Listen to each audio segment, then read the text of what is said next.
Hey everybody, we're going to be walking through today how to install Quartus Model Sim and get programming running on the Altera DE2-115 board. So it's going to be a lot of steps to kind of go through, but hopefully we can walk through it.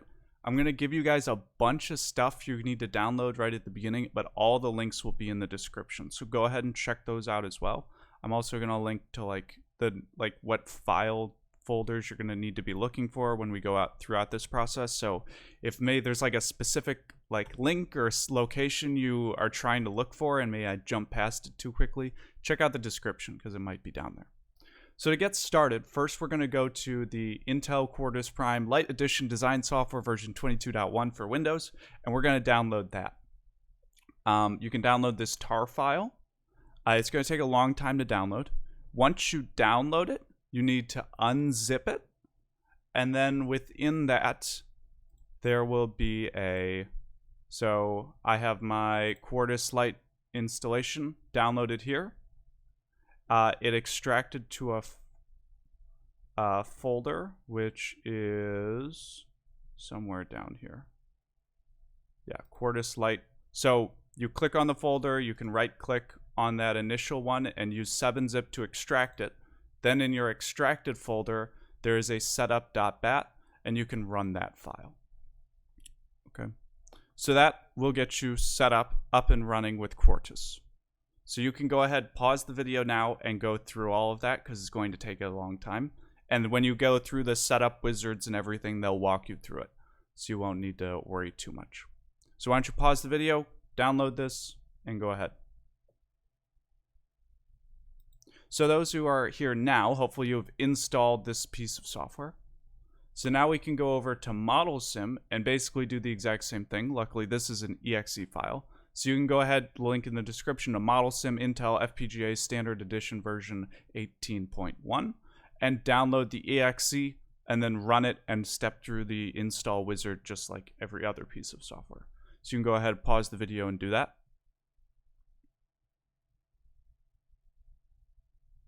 Okay, now that you're back, the last thing we need to install is the CD-ROM file for the Altera DE2-115 because it has some very useful documentation on it. So let's see if we can download it. So there's a link in the description.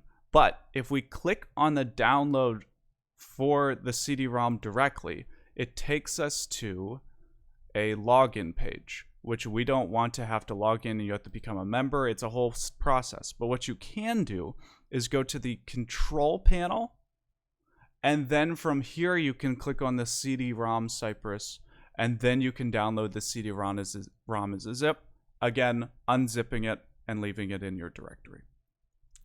And with that, we've installed 3 things. Well, downloaded, unzipped, and installed 3 things. And so hopefully everything is on your system and up and running.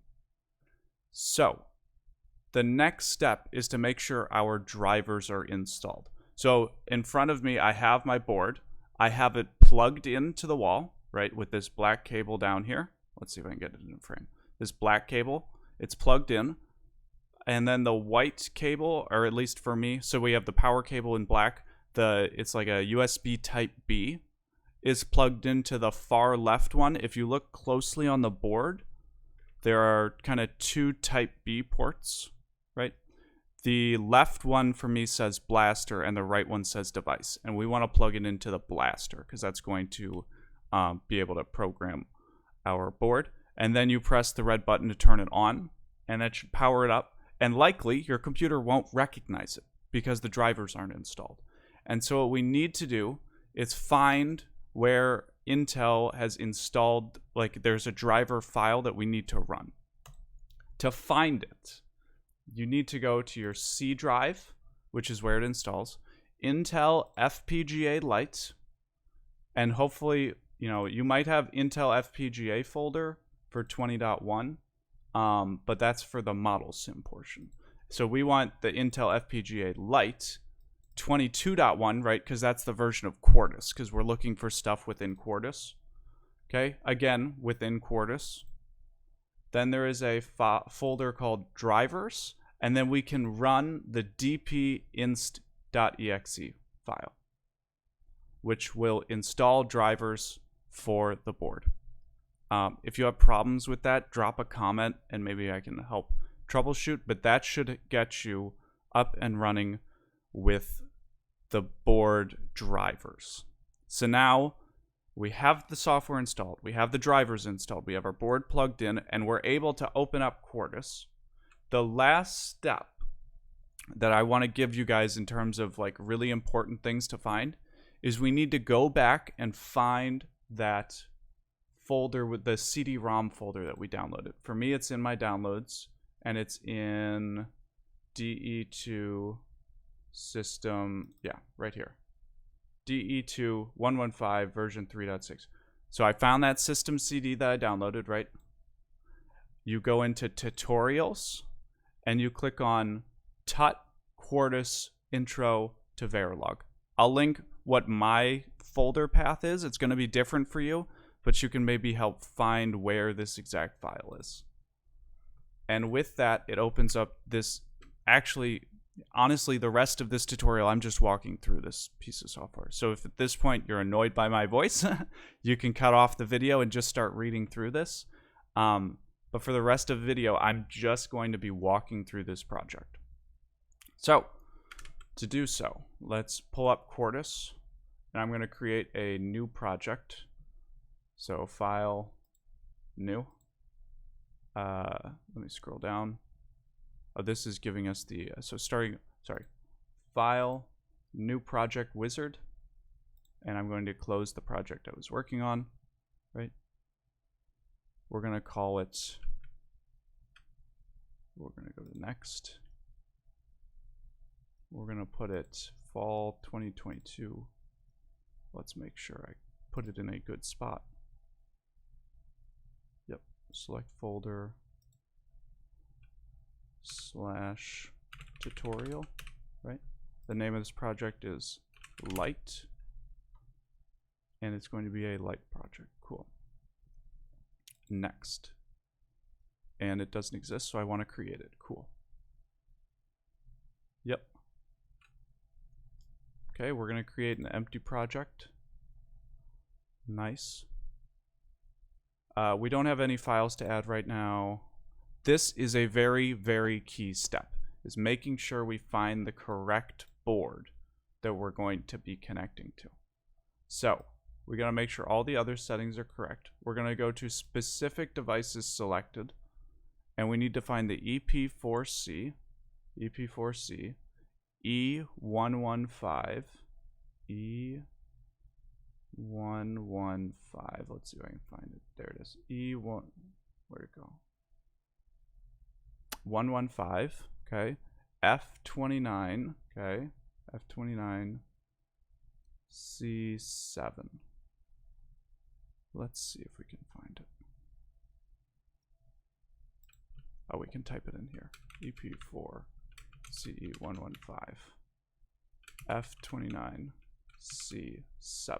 There it is. Cool. So now we've selected it. 1.2 volts. 100. Yeah. Okay. Cool. We can click next. Now some of the UI looks a little bit different because this is for an older version, but it still works just the same. So we're going to use Quartus. We actually have model sim for our simulation, so we can set that here. And I think that is the only thing we really need to set right now. Design, and we're going to leave that. So we can click next. We have all of the settings that we set. Don't worry about the weird characters. And finish. Opening Quartus, yes, we trust it. And so now we're in a new project, and we're going to be creating a new file. And we're going to put in this, what is this? Some sort of XOR gate, approximately? Yes, an XOR gate. Cool. So, new. We want a Verilog file, presumably. Let's make sure. Design files, Verilog HDL. And we're just going to copy and paste this new code in, right? and save it as light.v. Okay. So you can go through and read through all these steps. It's pretty straightforward. So it's a Verilog HDL file that we've saved. You can use templates. I rarely use them. I think it's much easier to just write your own code. You can reference some of your older ones. That's kind of how I do a lot of my workflow. Now, the next part. So we can compile the circuit if we wanted, which is by running the run button. I'm not sure I clicked on the right one. But in general, it just kind of runs all of the things to see what happens. So we can see it's running, it's elaborating. It has one warning. It's probably some minor thing. A couple of warnings. Usually, again, minor things. So we don't really have to worry about those. It's kind of going through the whole like routing process and stuff. We haven't defined pins, so it's kind of going through a lot of extra steps it doesn't really need to right now. We can see it assigned one logic element and 3 pins potentially. So it's going to give us a couple of errors on some things just because they aren't, well, it gives us a couple warnings because we don't have all of the settings set. But everything we saw so far seems good. So we're going to continue through here. Oh, it looks like maybe in their sample code, you might find errors. So again, looking through, checking for errors by just looking in this kind of messages warnings is going to be very helpful. The next part, this is where we start to get into the more exciting stuff, is pin assignment. So when we need to connect our now light module to our board. Okay, and we have 2 inputs, x1, x2, and an output f. So to do this, we need to go to assignments, and then the pin planner. And it'll load up this giant thing. Now, I do not find this wire bond particularly useful. What is useful is this bottom area, where we have names, directions, and then locations. And so what you can also then do is, I have the link up over here, which I will drop in the video description, which is this. It is all of the pins for the board, but all of them are labeled out with the pin number that you can use in this location box. So we can see in this drop down there's a whole bunch of names and all of them match this FPGA pin number. So what pins do we want to connect to? So this one says we should connect to, we can actually just look. So X1 is pin AB28. So we can type that in if we would like, AB28. And if you hit enter, it should auto-populate the whole row. So that's how we know we did it right. This one should be pin AC28. And this is pin E21. And so what we can do is we can look at this board. So I'm pretty sure these are switches. So we can see switch 0 and switch 1 are connected to X1 and X2. And F, if I remember correctly, is an LED. So it's pin E21, which is LED G. LED because there's green LEDs as opposed to the LED R, the red LEDs. So we have LED G pin E21. Okay, so we know that this has set all of the pins to particular things. We know it's the first 2 switches and the first green LED. So that's good. The next thing we can do is we click File and Export, and this will save it to a CSV file. And you can look and see what the format of this CSV is. It literally is just like, here's a pin that you have, here's a pin on the board. They're connected. It's very simple, but we're just going to, we need to save this file, right? Because then we can go back, we can close out, and we can go back to the Quartus Prime, right? And we can load that up. So if we go to assignments and where'd it go? Import assignments. Here it is. We can click on the triple dot and find our light.csv file because that defines all the assignments. And we click OK. Now all of the assignments have been defined. Okay, so we can go through this. There's a bunch of other stuff, various things. The last part, I'm not going to walk through simulating the circuit for this. You're going to need it for other things, but I think you can kind of walk through that on your own since you have Model Sim installed. You're going to need like a test bench as well, so I'm not going to go through all of those steps for this. What I am going to show is the last part, which is running it on the board. Okay, so there's kind of two different ways to setting it up. So we already have it. There's the JTAG programming and active serial mode. For me, from what I've tested, I've had trouble with the JTAG programming, but I have not had problems in active serial mode. So I'm going to walk through those steps. You're welcome to try. Maybe one will and one won't work for you. But I'm going to run through the one that I know has worked for me in the past. So we're going to go to assignments and device, and that's going to lead us to this window. We can make sure that everything is set correctly. So we need to go to device and pins. Okay. I think this is the device. This is not the settings window. Hold on. Click on device and pins. So device, where'd it go? Assignments. And we want to go to settings. Yeah. Okay. And then once we are here, we can go to the assignments, click on the device and pin options. Let's look device.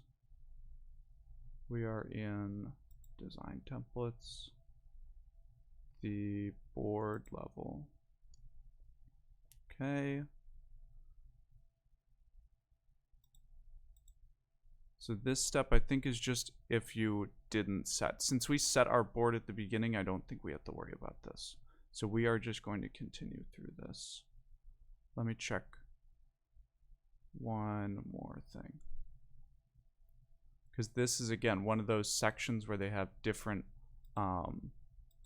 UI compared to the original. So I want to make sure I'm not missing anything. Oh, device and board, which is in the top corner. Okay, that's where it was. So if you look in this top corner, there's the device and board. You can click on that and you'll find this closer to this UI. What are the settings we need to have? So this will be for the programming. So in the configuration box,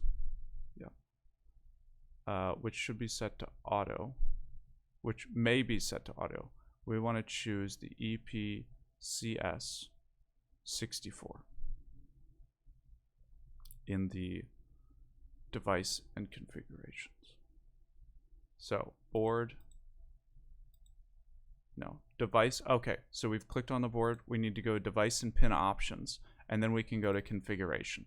Okay, so in this drop down, so I'm in active serial, we need to go to configuration IO. So use configuration device, and then instead of auto, we need EPCS 64. Okay. And then we can click OK. The rest of the procedure is done as above. So we can click OK, we can click OK. So we're done setting all of that up. And then it says it's the same steps as the JTAG. So what we can do is tools. We can go to the programmer, right? Which brings up this window. And we have this. Instead of mode, we're going to go to active serial programming. Okay. We're going to need to add file. And where is it? Oh, we need to build our project first. So that's why. So this will happen a lot is you'll forget to build your project and you'll try and program it, right? So let's compile it. Now this time it's compiling it with the .csv file. So now it has all the things set up, right? So it's going to take a minute. It's setting up the logic pin. We can see the pins are set up. It's got the correct device. So these are all things you can kind of be checking to make sure everything's okay. Looks like we got the logic elements and everything's hopefully getting mapped. There really isn't any memory, so that makes sense. Total PLL's 0. Again, all this is kind of making sense. So now, hopefully that set everything up. So now if we go back to Tools and Programmer. Okay, Tools, Programmer. We can add a file. And we can look in the output files, and we have the light.pof. We can click on it. That's cool. We can program and configure, and then we can hit start. And then we say it failed, and I wonder why. And it's because on my board, there's a switch in the corner. You need to make sure that switch is set to program. And then let's see if we got everything. We hit start, and now it's programming. This is the one thing about active serial as compared to JTAG, because I think I was able to get the JTAG to work once. JTAG is very fast. The active serial programming does take a while. So we can see that this is like at 1%. Even though it's not programming, it has to like write over everything to kind of get everything cleared off.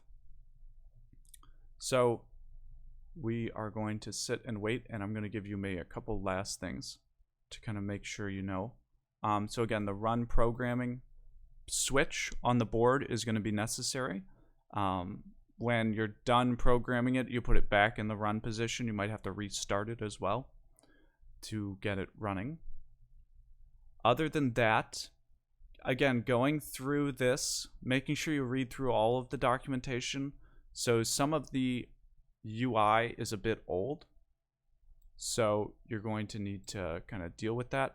But other than that, all of the text that's in it is pretty spot on, other than when it's guiding you directly through like a UI checkboxes.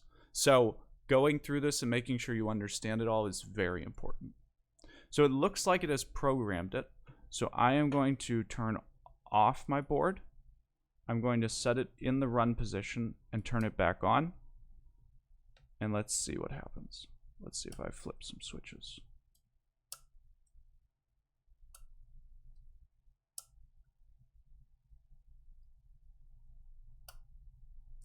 Ah, there it is. So we can see in this bottom corner, you might be able to see it.